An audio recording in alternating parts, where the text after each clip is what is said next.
qu'est-ce qu'on a fait aujourd'hui? Ok, aujourd'hui on s'intéresse à la partie ici, donc ce board ici. Le reste on l'avait déjà construit avant.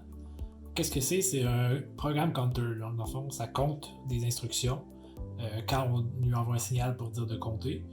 Ça compte en binaire, donc c'est pour ça qu'on a encore les LED un peu comme le reste de tout notre système.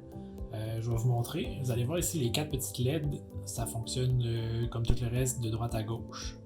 Donc quand je vais appuyer sur le bouton ici, ça va envoyer une pulsation d'horloge via le fil blanc ici. Et on va voir les lumières vont s'allumer une après l'autre.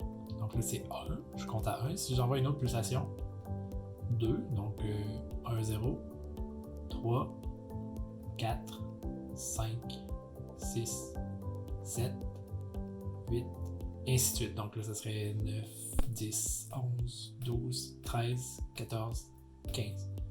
Et après ça, on tombe à 0. Donc ça se compte de 0 à 15. Donc 16, on peut garder 16 valeurs numériques en mémoire différentes. Qu'est-ce qu'on peut faire avec ça? Je vais vous montrer. Dans le fond, le présentement, il n'est pas connecté à rien.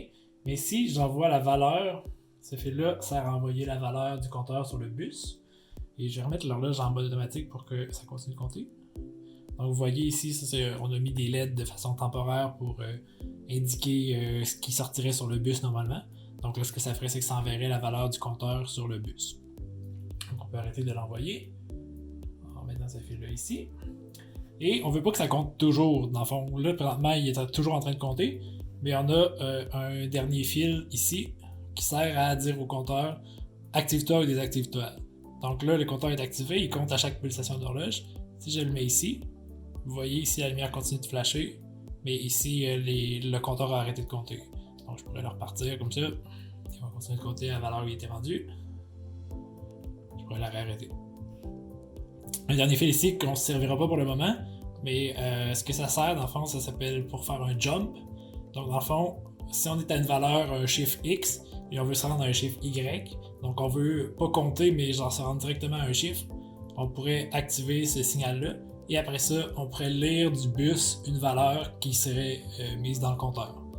Donc si on est à la valeur 3 puis on veut se rendre à la valeur 7, on pourrait mettre l'instruction jump, et après ça, lire du bus la valeur, donc mettons la valeur 7.